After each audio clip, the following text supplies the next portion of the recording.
পৃথিবীতে যে সমস্ত আলেমরা যত বেশি মাজলুম হয়েছে তারা আল্লাহর কাছে তত বেশি মাকবুল হয়েছে। যত মাজলুম হয়েছে তত বেশি আল্লাহর কাছে তার কি হয়েছে? বা মাকবুল হয়েছে। দেশের বরেণ্য আলেমদের চরিত্র নিয়ে তামাশা করা হয়েছে।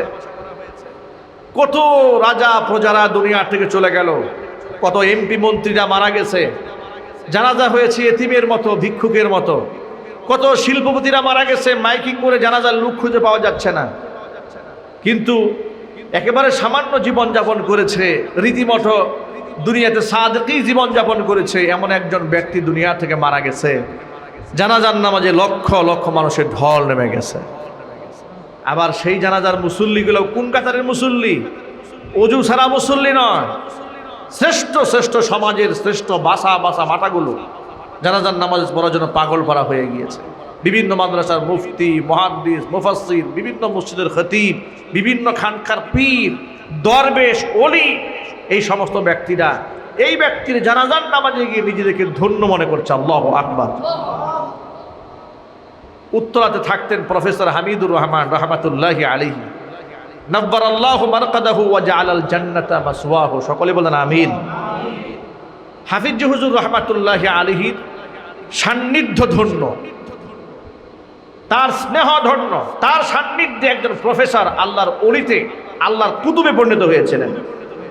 যে প্রফেসরের সান্নিধ্য গ্রহণ করার জন্য অসংখ্য মুফতি মুহাদ্দিসরা তার পায়ের কাছে গিয়ে বসে থাকতেন। সুবহানাল্লাহ। এত মাকাম, এত দারাজাত আল্লাহ পাক তাকে দান করেছিলেন। তিনি ইন্তেকাল করলেন, কোনো নোটিশ নাই, হাজার হাজার আলেম দিয়ে জানাজার নামাজটা ভরে গিয়েছে। আল্লাহু আকবার। এটা আল্লাহ পাকের ওয়াদা, ওয়াল্লাযীনা উতুল ইলমা দারাজাত। যাদেরকে ইলম দান করা হয় তাদেরকে বিরাট মর্যাদায় আসীন করা হয়। নবী করিম সাল্লাল্লাহু আলাইহি ওয়াসাল্লাম বলেছেন, মান ক্বারাআল কুরআনা ওয়া আমিলা বিহি উলবিসা ওয়ালিদাহু তাজান ইয়াউমাল কিয়ামা দাউহু আহসানু মিন দাউইশ শামসি। পৃথিবীতে যারা কোরআন পড়ে এবং সেই অনুযায়ী আমল করে, কিয়ামতের দিন ওই ব্যক্তির পিতা এবং মাতাকে আল্লাহ এমন নূরের তাজ পরায় দিবেন যে তাজের আলো দুনিয়ার সূর্যকেও হার মানিয়ে দিবে। শুধু তাজ পরিয়ে ক্ষান্ত হবে না, আল্লাহর পক্ষ থেকে যেমন নূরের মুকুট দেবেন, ওয়ায়ুকসা হুল্লাতাইন, তাদেরকে এত মূল্যবান দুটা জামা হাফেজ কোরআনের মা এবং বাবাকে আল্লাহ পাক পরাবেন। কোরআনে কারিমের ধারক এবং বাহকের বাবা এবং মাকে আল্লাহ এমন মূল্যবান দুটা জামা পরিয়ে দেবেন, লা তাকুমু লাহুমুদ দুনিয়া। নবী করিম সাল্লাল্লাহু আলাইহি সাল্লাম বলেছেন, পৃথিবী বিক্রি করলেও ওই জামার মূল্য দেওয়া সম্ভব হবে না। অবাক বিস্ময় তারা জানতে চাইবে, বিমা কাসাইতানা, আয় আল্লাহ তাআলা কোন আমলের বিনিময়ে মূল্যবান পোশাক তুমি আমাদের পরিয়েছ? কি সে আমল আমাদের? আল্লাহর পক্ষ থেকে ফায়ুকালু লাহুমা বিআখযি ওয়ালাদিকুমাল কুরআন। তোমাদের সন্তানরা কোরআন পড়েছিল না? বলে হ্যাঁ পড়েছিল। সন্তানদেরকে কোরআনী শিক্ষায় শিক্ষিত করার কারণে আজকে তোমাদেরকে এই সম্মাননা প্রদান করা হলো। সুতরাং একদিক থেকে পরকালে সীমাহীন সম্মান এবং মর্যাদার অধিকারী হওয়া যাবে, দুনিয়াতেও এর প্রথম ফ্যাসিলিটিস, এর প্রথম উপকারিতা দুনিয়ার দৃষ্টিকোণ থেকেও আপনি সবার আগে নিজে লাভ করবেন। জোরে করেন সুবহানাল্লাহ। আজকে সমাজ ব্যবস্থা খুব নোংরাম ও বেহায়াপনার দিকে যাচ্ছে। Facebook, TikToker, YouTube, Likee account খুলে খুলে ছেলেমেয়েরা খুব বাজে হয়ে যাচ্ছে, নষ্ট হয়ে যাচ্ছে। আপনি এই ঘুণে ধরা অন্ধকার সমাজে, একেবারে চরিত্রহীন একটা লম্পট সমাজের মধ্যে আপনার সন্তানকে আপনি সুসন্তান কিভাবে রাখবেন? এই সন্তানকে আপনি পাহারা দিবেন কি করে? আপনার সন্তান তো আল্লাহ না করেন কিশোর গ্যাংয়ের সাথে জড়িয়ে যেতে পারে, তারা তো ত্রাস হয়ে সৃষ্টি করতে পারে সমাজের মধ্যে, মাদক আসক্ত হতে পারে, মাদক সেবী হতে পারে, মাদক ব্যবসায়ী হতে পারে, স্মাগলিং এর সাথে এরা জড়িয়ে যেতে পারে। আপনার সন্তান আপনার বুকের মধ্যে গুলি চালাতে পারে। এমন অমানুষ এই সমাজে আছে না নাই? আরো জোরে বলতে হবে, আছে না নাই? অমানুষ তো ঘরে ঘরে তৈরি হচ্ছে।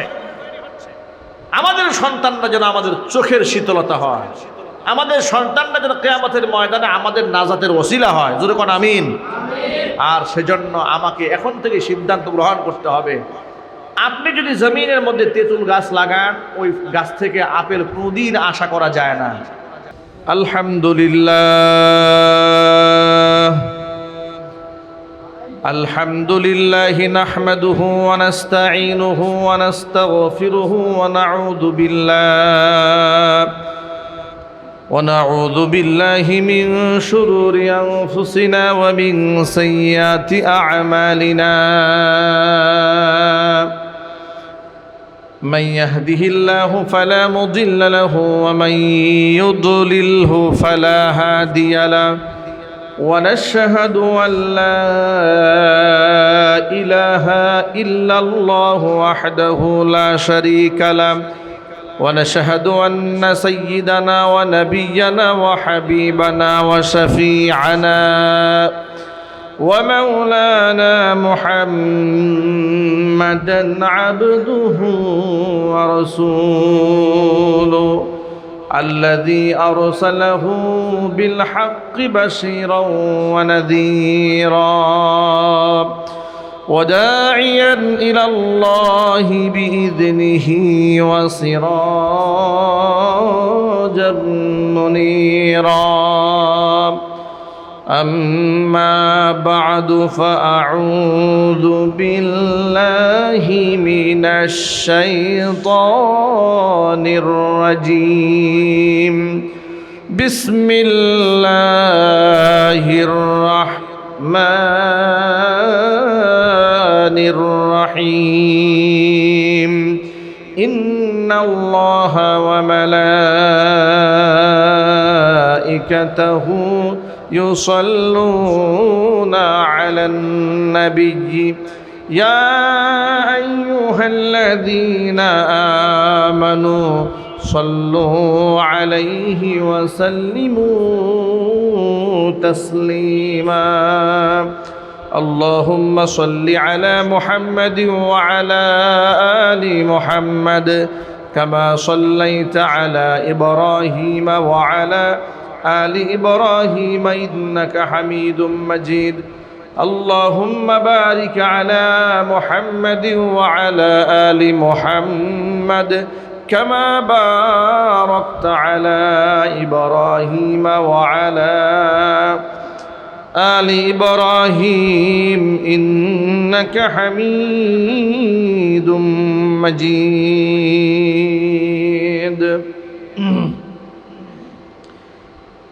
ঐতিহ্যবাহী জামিয়া গফরিয়া মাদ্রাসা গাজীপুর কর্তৃক আয়োজিত মাদ্রাসার উদ্বোধনী উপলক্ষে আজকের এই ওয়াজ মাহফিলের ইসলাহি প্রোগ্রামের সম্মানিত সভাপতি সাহেব, আমন্ত্রিত হাজরাত, উলামায়ে কেরাম, মুরব্বিয়ানে আযম,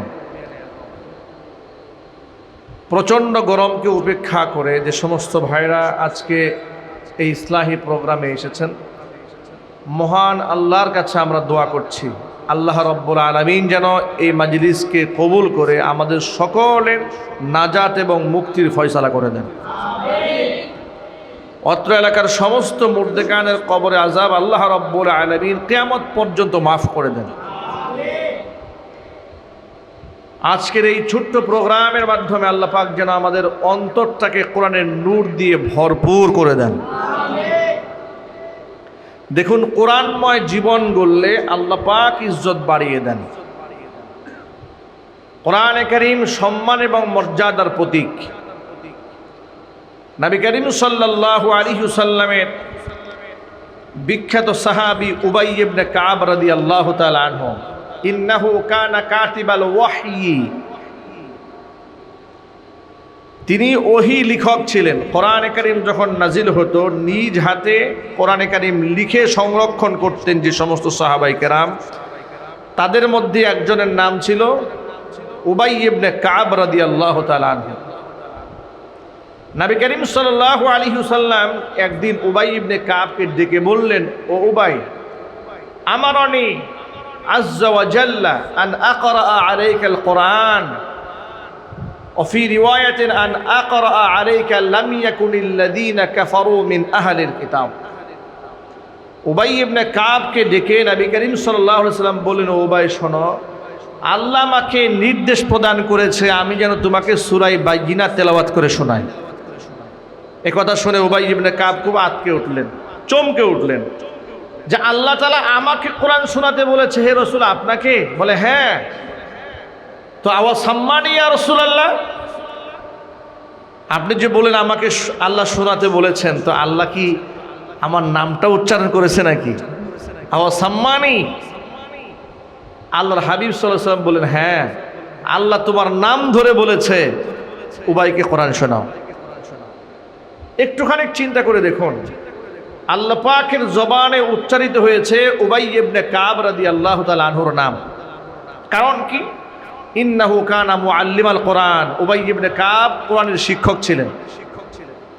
কোরআনময় জীবন গড়ার কারণে আল্লাহ পাকের আরশ আজিমে আল্লাহ পাকের জবানে উবাই ইবনে কাবের নাম উচ্চারিত হয়েছে। শুহাদাই উহুদ, উহুদের ময়দানের শহীদদেরকে নবী করিম সাল্লাল্লাহু আলাইহি সাল্লাম যখন কবরের মধ্যে শোয়াচ্ছিলেন,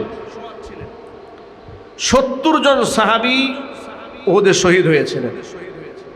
এই ৭০ জন সাহাবীর কবর যদি ৭০টা করা হয়, কত কঠিন কাজ। সময়কে সেভ করার লক্ষ্যে ৭০ জন সাহাবীকে কবরে মাদফুন করার জন্য ৩৫টা কবর খনন করা হলো। এক একটা কবরের মধ্যে ২ জন করে শহীদকে শোয়ানো হচ্ছে, একজনকে সামনে একজনকে পেছনে, একজনকে সামনে একজন পায়ের কাছে, এভাবে লম্বা লম্বা করে শোয়ানো হচ্ছে। এখন সামনে কাকে শোয়াবেন, পায়ের কাছে কাকে শোয়াবেন, কাকে নবী করিম সাল্লাল্লাহু আলাইহি ওয়াসাল্লাম পেছনে রাখবেন আর কাকে কবরের সামনে শোয়াবেন, মর্যাদাগত দিক থেকে তারতম্য করার জন্য, ক্লাসিফিকেশন করার জন্য উপস্থিত সাহাবায়ে কেরামদেরকে বললেন, সাহাবীরা বলো তো এই উভয়ের মধ্যে দুজনের মধ্যে কোরআনে কারীম খুব ভালো তেলাওয়াত কে জানতেন? সাহাবায়ে কেরাম বলতেন যে এই 2 জনের মধ্যে তুলনামূলক ইনার চেয়ে ইনি একটু বেশি ভালো জানতেন। যার দিক থেকে সাহাবায়ে কেরামের রুঝান হয়েছে, অধিক সাহাবায়ে কেরাম রায় দিয়েছে, মতামত ব্যক্ত করেছে যে ইনি তুলনামূলকভাবে তার থেকে একটু ভালো তেলাওয়াত জানতেন, তাকেই নবী করিম সাল্লাল্লাহু আলাইহি সাল্লাম মাথার কাছে শোয়ার জন্য স্থান করে দিয়েছেন। বাস একটুখানি আন্দাজ করেন, কোরআনে কারীমের তেলাওয়াত একটু ভালো জানতেন বলে শহীদদের মধ্যেও নবীজি সাল্লাল্লাহু আলাইহি সাল্লাম তারতম্য করে একজনকে পায়ের কাছে শুয়েছেন, একজনকে মাথার কাছে স্থান করে দিয়েছেন। কোরআনে কারীমের সাথে সংশ্লিষ্ট প্রতিটা ব্যক্তিকে আল্লাহ পাক দুনিয়াতে এভাবে সম্মানিত করেছেন। অন্ধ সাহাবী আব্দুল্লাহ ইবনে উম্মে মাকতুম রাদিয়াল্লাহু তাআলা আনহু নবী করিম সাল্লাল্লাহু আলাইহি সাল্লামের গুরুত্বপূর্ণ বৈঠকে ছিলেন কুফফারদের সাথে। তিনি অন্ধ মানুষ দেখতে পান নাই, রাসূলকে ডেকে বলেছিলেন, আল্লিমনি ইয়া রাসূলুল্লাহ মিম্মা আল্লামাকাল্লাহ, হে আল্লাহ রাসূল, আল্লাহ আপনাকে যা শিখিয়েছেন আপনি আমার তা শেখান। নবী করিম সাল্লাল্লাহু আলাইহি সাল্লাম তার চেহারার দিকে একটু বিরক্ত সহকারে তাকিয়েছেন। একটু বিরক্তি এসেছিল আল্লাহর হাবিবের। বিরক্তি আসার একটা স্বাভাবিক ব্যাপার ছিল, সে তো আমার লোক, আমি তো যে কোনো সময় তাকে শোনাতে পারি, কিন্তু আবু জাহাল, উতবা, সাইবা, ওয়ালিদ ইবনুল মুগীরা, আবু সুফিয়ান এদেরকে সবসময় পাওয়া যাবে না। এই জন্য একটু বিরক্তির ভাব তার মধ্যে এসেছিল। সাহাবীর কোনো প্রশ্নের জবাব তিনি দেন নাই। কিছুক্ষণ পরে উবাই ইবনে কাব, কিছুক্ষণ পরে আব্দুল্লাহ ইবনে উম্মে মাকতুম রাদিয়াল্লাহু তাআলা আনহু এখান থেকে বিদায় হয়ে গেছেন। নবী করিম সাল্লাল্লাহু আলাইহি সাল্লাম এই বৈঠক শেষ করে যখন বাড়ির দিকে রওনা হয়েছেন, বাড়িতে এখনো পৌঁছান নাই। এই মুহূর্তে জিবরাইল আলাইহিস সালাতু ওয়াস সালামকে দিয়ে সূরা আবাসার 16টা আয়াত আল্লাহ পাক এই অন্ধ সাহাবীর পক্ষে নাজিল করেছেন। কেন? অন্ধ সাহাবী আল্লাহ রাসূলের কাছে কোরআন শিখতে চেয়েছিলেন। আবাসা ওয়া তাওয়াল্লা আন জাআহুল আ'মা, আবাসা ওয়া তাওয়াল্লা, তিনি ভুরু কুঞ্চিত করেছেন, মুখ ফিরিয়ে নিয়েছেন। আন জাআহুল আ'মা, কারণ তার কাছে অন্ধ ব্যক্তি এসেছিল। এই আয়াতগুলো নাজিল হওয়ার অনেক লম্বা কথা, আমি শুধু আপনাদের সামনে হেডলাইনগুলো পড়ছি। শুধু এই কথাটা বোঝাতে চাই যে কোরআনময় জীবন গড়লে আল্লাহ কত সম্মান দান করেন। একজন অন্ধ ব্যক্তির জন্য নবী করিম সাল্লাল্লাহু আলাইহি সাল্লামকে আল্লাহ অভিমানের ভাষায় কথা বলেছেন। এরপর থেকে এই অন্ধ ব্যক্তিকে নবীজি সাল্লাল্লাহু আলাইহি সাল্লাম এত সম্মান দিয়েছেন। এমন ঘটনা ঘটেছে, এই অন্ধ সাহাবী হুজুরের মজলিসে এসেছে, নবীজি সাল্লাল্লাহু আলাইহি সাল্লাম সাহাবায়ে কেরামের মাঝখান থেকে জায়গা ফাঁকা করে তাকে সামনে এনে রাসূলের চাদরের মধ্যে বসে দিয়েছেন। কেন? তার পক্ষে আল্লাহ পাক কোরআন মাজিদের 16টা আয়াত নাযিল করেছে। কোরআনময় জীবন যারা গড়েছে যুগ যুগ ধরে তারা এভাবে সম্মানিত হয়েছে। কোরআনে কারীম এমন একটা সাথী, এমন একজন বন্ধু, যখন পৃথিবীর সমস্ত মানুষ বন্ধুত্বের পরিচয় থেকে আলাদা হয়ে পিছপা হয়ে যাবে, তখন কোরআনে কারীম বন্ধু হয়ে তার পাশে থাকবে। নবী করিম সাল্লাল্লাহু আলাইহি ওয়াসাল্লাম বলেছেন, মানুষ যখন মারা যায় তার কবর পর্যন্ত 3টা জিনিস যায়। 1 নাম্বার, তার সন্তান সন্ততিগুলো যায়, তার সম্পদগুলো কবর পর্যন্ত যায়, সম্পদও ফিরে আসে, সন্তান সন্ততি ফিরে আসে। আর একটা জিনিস যায়, তার নেক আমল। এটা তা কবর থেকে ব্যাক করে ফিরে আসে না, কবরের মধ্যে তার সাথী হয়ে তার ভিতরে ঢুকে যায়। এর মধ্যে গুরুত্বপূর্ণ একটা অধ্যায় হচ্ছে কোরআন কারীমকে যারা মহব্বত করে সূরা মুলক তেলাওয়াত করেছে রাতের বেলায় নিয়মিত। সূরা মুলকে আল্লাহ পাক একটা পাখির সূরতে ওই কবরে শুয়ে থাকা মৃত ব্যক্তির বুকের মধ্যে বসায় রাখবেন। এই পাখিটা 2টা ডানা মেলে ডানার নিচে, 2 পাখনার নিচে এই মৃত ব্যক্তিকে শোয়ায় রাখবে, ঘুম পাড়িয়ে রাখবে কিয়ামত পর্যন্ত পাহারাদারি করে করে। ফেরেশতারা প্রশ্ন করতে আসলে সূরা প্রশ্নের জবাব দিয়ে দেবে। কবরে মাটি যেন চাপ দিতে না পারে, সে তাকে পাহারা দেবে। কোরআনময় জীবন যারাই করেছে তারাই সম্মানিত হয়েছে দুনিয়াতে, সম্মানিত হবেন তারা আখিরাতে, সম্মানিত হবেন তারা কবরে।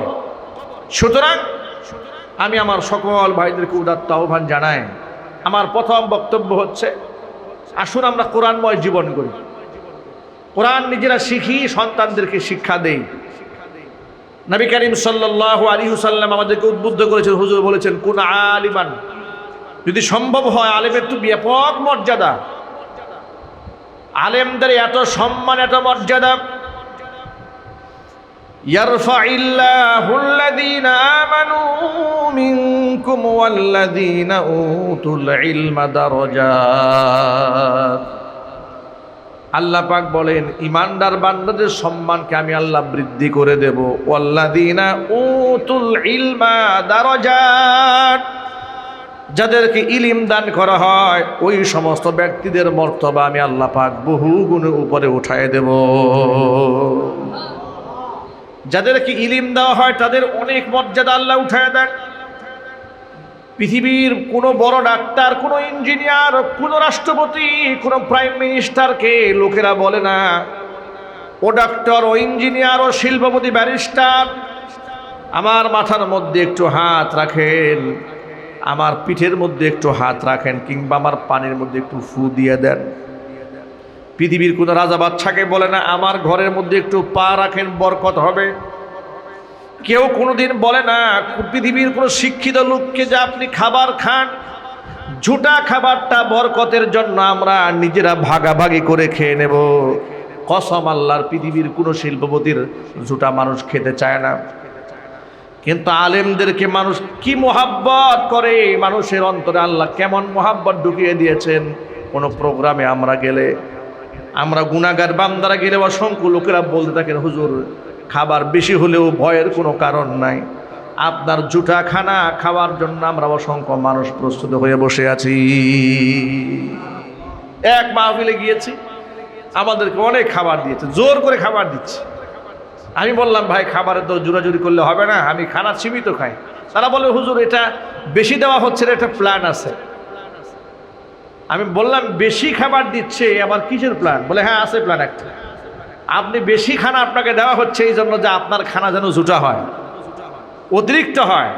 আর সেই জুটা খানা খাওয়ার জন্যই দেখেন কয়েকজন সিরিয়ালে বসছে। এরা আগে থেকে আলাপ করে রেখেছে যে হুজুর খানা খাওয়ার পরে ওই প্লেটে আমরা খাবার খাবো। সুবহানাল্লাহ বলেন। আরেক বাড়িতে এক বিরাট বড় লোক, আমি খানা খেয়েছি। খানা খাওয়ার পরে আমি বললাম যে খানা তো অনেক বেশি হয়ে গেছে, একটু এগুলো একটু একটু সাইড করেন।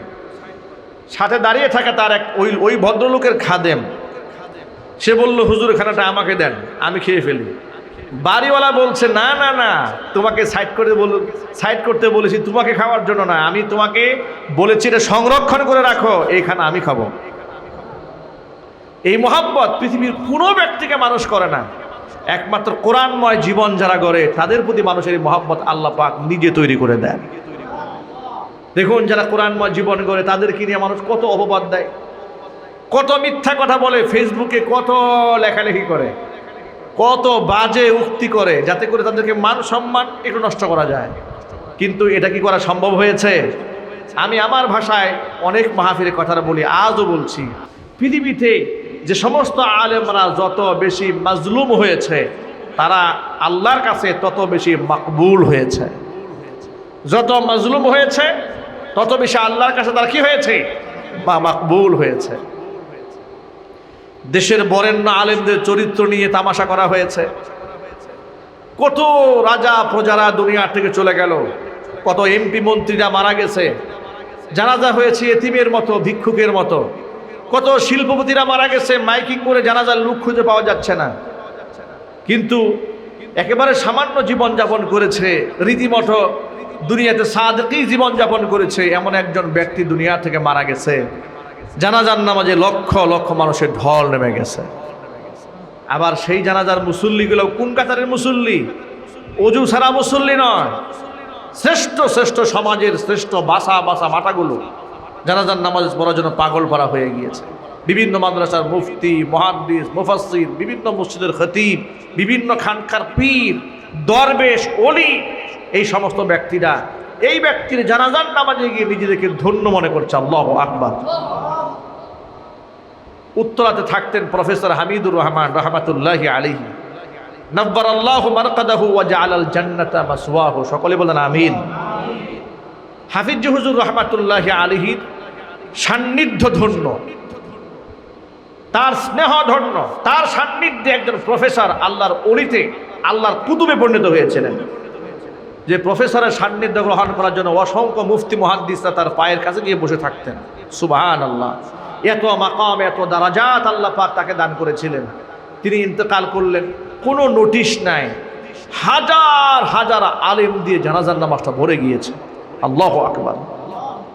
এটা আল্লাহ পাকের ওয়াদা, ওয়াল্লাযীনা উতুল ইলমা দারাজাত। যাদেরকে ইলম দান করা হয় তাদেরকে বিরাট মর্যাদায় আসীন করা হয়। নবী করিম সাল্লাল্লাহু আলাইহি ওয়াসাল্লাম বলেছেন,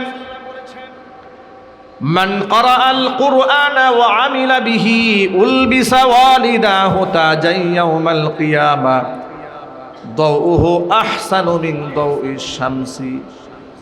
পৃথিবীতে যারা কোরআন পড়ে এবং সেই অনুযায়ী আমল করে, কিয়ামতের দিন ওই ব্যক্তির পিতা এবং মাতাকে আল্লাহ এমন নূরের তাজ পরায় দিবেন যে তাজের আলো দুনিয়ার সূর্যকেও হার মানিয়ে দিবে।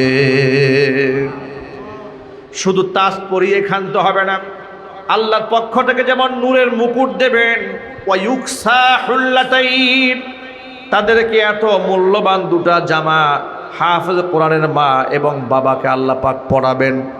কোরআনে কারিমের ধারক এবং বাহকের বাবা এবং মাকে আল্লাহ এমন মূল্যবান দুটা জামা পরিয়ে দেবেন, লা তাকুমু লাহুমুদ দুনিয়া।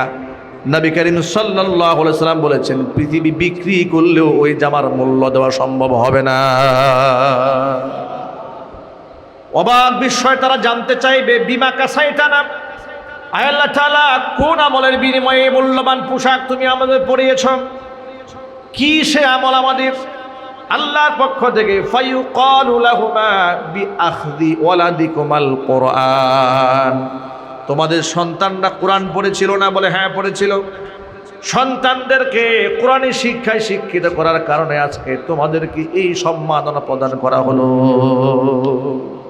সুতরাং একদিক থেকে পরকালে সীমাহীন সম্মান এবং মর্যাদার অধিকারী হওয়া যাবে, দুনিয়াতেও এর প্রথম ফ্যাসিলিটিস, এর প্রথম উপকারিতা দুনিয়ার দৃষ্টিকোণ থেকে আপনি সবার আগে নিজে লাভ করবেন। জোরে করেন সুবহানাল্লাহ। আজকে সমাজ ব্যবস্থা খুব নোংরাম ও বেহায়াপনার দিকে যাচ্ছে। Facebook, TikToker, YouTube, Likee account খুলে খুলে ছেলেমেয়েরা খুব বাজে হয়ে যাচ্ছে, নষ্ট হয়ে যাচ্ছে। আপনি এই ঘুণে ধরা অন্ধকার সমাজে, একেবারে চরিত্রহীন একটা লম্পর সমাজের মধ্যে আপনার সন্তানকে আপনি সুসন্তান কিভাবে রাখবেন?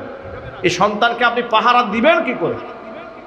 আপনার সন্তান তো আল্লাহ না করেন কিশোর গ্যাংয়ের সাথে জড়িয়ে যেতে পারে, তারা তো ত্রাস হয়ে সৃষ্টি করতে পারে সমাজের মধ্যে, মাদক আসক্ত হতে পারে, মাদক সেবী হতে পারে, মাদক ব্যবসায়ী হতে পারে, স্মাগলিংয়ের সাথে এরা জড়িয়ে যেতে পারে। আপনার সন্তান আপনার বুকের মধ্যে গুলি চালাতে পারে, এমন অমানুষ এই সমাজে আছে না নাই? আরো জোরে বলতে হবে, আছে না নাই? অমানুষ তো ঘরে ঘরে তৈরি হচ্ছে।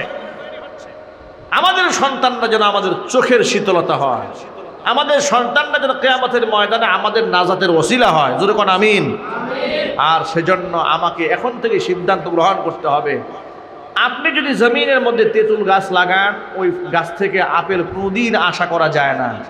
যদি মালটার গাছ লাগান তো সেখানে মালটা হবে, আপেলের গাছ লাগালে আপেল হবে। তো একজন লাগিয়েছে তেঁতুল চারা, একজন লাগিয়েছে মালটার চারা। বছরান্তে যখন গাছে ফল এসেছে, তেঁতুলওয়ালা মনে মনে বলতেছে, আরে আমিও তো গাছ লাগিয়েছি, সেও গাছ লাগিয়েছে, ও আপেল খায়, আঙ্গুর খায়, বেদানা খায়, আমি কেন তেঁতুল খাবো? এ কথা বললে কি আর হবে? হবে না। বলবে তুমি তো বোকা, তুমি তো এই গাছ লাগাও নাই। আপনি যদি আপনার সন্তানের আচরণ দেখে চোখটাকে ঠান্ডা করতে চান, আপনার সন্তানের দৃশ্য দেখে, তার আমল দেখে, আখলাক দেখে দিলকে ঠান্ডা করতে চান, জোড়াতে চান, তাহলে সন্তানকে কোরআনে শিক্ষায় শিক্ষিত করুন। ঠিক কিনা বলেন?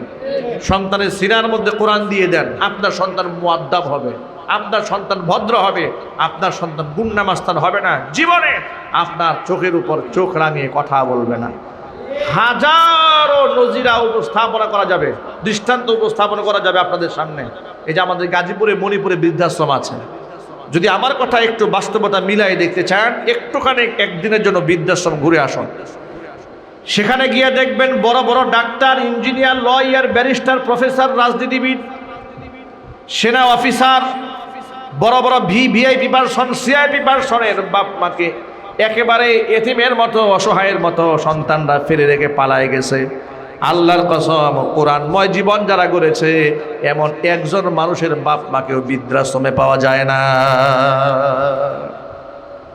এর থেকে বড় দৃষ্টান্ত আর কি হতে পারে? গোটা বাংলাদেশে সরকার প্রায় সময় মাদক বিরোধী চিরুনি অভিযান চালায়। ঠিক কিনা বলেন? মাঝে মাঝে চালায় মাদক বিরোধী চিরুনি অভিযান। এই চিরুনি অভিযানের মধ্যে ধরা পড়ে কলেজের প্রফেসর, কথা বলে না, ধরা পড়ে বড় বড় রাজনীতিবিদ। অনেক সময় ভিডিও ফাঁস হয়, স্ক্যান্ডেল ফাঁস হয়, অমুক দলের নেতা, অমুক দলের নেত্রী তারা বসে বসে গাঁজা টানতেছে, কথা বলে, এমন ভিডিও আসে। আচ্ছা, জীবনে কোনোদিন শুনেছেন অমুক মাদ্রাসার ছাত্ররা সবাই মিলে জিলে একটু গাঁজা গোজা খাচ্ছে? কথা বলে না। জীবনে কখনো শুনেছেন? ইনশাআল্লাহ শুনবেন না মৃত্যু পর্যন্ত, ইনশাআল্লাহ। আল্লাহু আকবার বলেন। এর থেকে বড় উপমা আপনাদেরকে আর কি দিয়ে বুঝাবো? আর কি দিয়ে বুঝাবো? যেখানে কোরআন চর্চা হয় সেখানে নূর চর্চা হয়। এই কোরআনময় জীবন গড়ে সাহাবায়ে কেরাম এক একজন কোষ্ঠী পাথরে পরিণত হয়েছিলেন, হীরার টুকরা এবং সোনার টুকরায় পরিণত হয়েছিলেন, যারা গোটা দুনিয়ার মানুষের ঈমান এবং আমলের নমুনা হয়েছেন, মডেল হয়েছিলেন কোরআনময় জীবন গড়ে। সেই কোরআন আজও আমাদের মাঝে আছে। আসুন, জামিয়া গফুরিয়ার মতো মাদ্রাসা বাংলাদেশে বিভিন্ন অঞ্চলে তৈরি হচ্ছে, আলহামদুলিল্লাহ। মাদ্রাসা যত হবে এলাকার মধ্যে নূর তত ছড়াবে। আপনারা এমন যেন না হয় যে পাশে একটা প্রতিষ্ঠান আছে, আরেকটা প্রতিষ্ঠান হয়েছে, এই জন্য কেউ হিংসা করবে, মন কালাকালি করবে, মন খারাপ করবে, মোটেও এমনটা করবেন না। আমি আমার ভাষায় নিজে বলি, আমিও জামিয়া মাদানিয়া আরাবিয়া গাজীপুর আমি নিজে তৈরি করেছি, আলহামদুলিল্লাহ, আল্লাহর খাস রহমতে। আমরা আন্তর্জাতিক মানের প্রতিষ্ঠান তৈরি করেছি এবং ওই লেভেলের পরিবেশ দিয়ে আমরা তৈরি করছি। আমাদের মাদ্রাসায় ক্লাস চলছে। তা আমাদের মহল্লাতে আরও অনেক মাদ্রাসা আছে। আমি মাদ্রাসার মুহতামি সাহেবদেরকে বলি, হুজুর, এবং প্রত্যেক নামাজে, বিভিন্ন বড় বড় ফাংশনে সমস্ত মাদ্রাসার জন্য আল্লাহর কাছে দোয়া করি, জাল্লাহ প্রত্যেকটা মাদ্রাসাকে তুমি কিয়ামত পর্যন্ত কবুল করো। কোনো একটা মাদ্রাসা অপর মাদ্রাসার কখনোই ক্ষতি সাধন করে না, বরং এটা হচ্ছে একটা আর একটার পরিপূরক। কারণ যে পরিমাণ মাদ্রাসা হওয়ার চাহিদা আছে সমাজে, আমাদের সমাজে সেই পরিমাণ মাদ্রাসা নাই। কথা বলেন না কেন? আপনাদের কাছে কি মনে হয় যে মাদ্রাসার সংখ্যা বেড়ে গেছে? না, বাড়ে নাই। যে পরিমাণ আমাদের সন্তানরা আছে, 90 থেকে 95% মুসলিম অধ্যুষিত এই বাংলাদেশে, প্রত্যেকটা মুসলমানের সন্তানকেই কোরআনী শিক্ষায় শিক্ষিত করা ফরজ আইন। সেই দৃষ্টিকোণ থেকে যে পরিমাণ মাদ্রাসা আছে, এটা কি এই এলাকার মানুষের জন্য, এই দেশের মানুষের জন্য যথেষ্ট হয়ে গেছে? প্রচুর পরিমাণ প্রতিষ্ঠান হওয়া দরকার। এই জন্য এই ধরনের প্রতিষ্ঠান যত হবে এলাকার মধ্যে আল্লাহ পাকের তত রহমত বর্ষণ হবে। ঠিক কিনা বলেন? একেবারে লো ক্লাস থেকে শুরু করে হাই ক্লাস পর্যন্ত পড়াশোনা করাবার জন্য বিভিন্ন পরিবেশ আলহামদুলিল্লাহ ইতিমধ্যে বাংলাদেশে তৈরি হয়েছে। ছোটবেলায় এক সময় আমাদেরকে বলা হতো শুধু গরিবের সন্তানরা মাদ্রাসায় পড়ে, এখন শুধু গরিবের সন্তানরা নয়, সমাজের একেবারে এলিট শ্রেণী, আমার পরিচিত অনেক ইঞ্জিনিয়াররা সন্তানদেরকে আলেম বানাচ্ছে, ব্যারিস্টাররা সন্তানকে মাদ্রাসায় ঢুকিয়ে দিয়েছে, কবি সাহিত্যিকরা সন্তানকে মাদ্রাসায় ঢুকিয়ে দিয়েছে, শিল্পপতিরা ইচ্ছা করলে সন্তানকে আমেরিকা পাঠায় সেখান থেকে ডিগ্রি আনতে পারে, সন্তানদেরকে মাদ্রাসা পড়াচ্ছে, আলেম বানাচ্ছে। কারণ তারা পৃথিবী ঘুরে বুঝে ফেলেছে, রঙিন দুনিয়া তারা দেখে বুঝে ফেলেছে এটা মূল শিক্ষা নয়, মূল শিক্ষা হচ্ছে সেই শিক্ষা যে শিক্ষা আপনার দু জাহানকে আলোকিত করে দেয়। সেই শিক্ষার নাম হচ্ছে কোরআনী শিক্ষা ব্যবস্থা, ঠিক কিনা বলেন? সুতরাং আমরা সকলেই একটা নিয়ত করে ফেলি মনে মনে যে আমি আমার সন্তানকে ইনশাল্লাহ 30 পার করে হাফেজ বানাবো, আমি আমার সন্তানকে আলেমী দ্বীন বানাবো, আমার সন্তানকে আমি একজন সাচ্চা মুজাহিদ বানাবো, দেশপ্রেমিক বানাবো, আমার সন্তানকে রাষ্ট্রের কান্ডারি বানাবো, এলাকার মানুষের রাহবার বানাবো, ফেদাই মিল্লাত বানাবো, দাঈ ইলাল্লাহ বানাবো। ইনশাল্লাহ বলেন।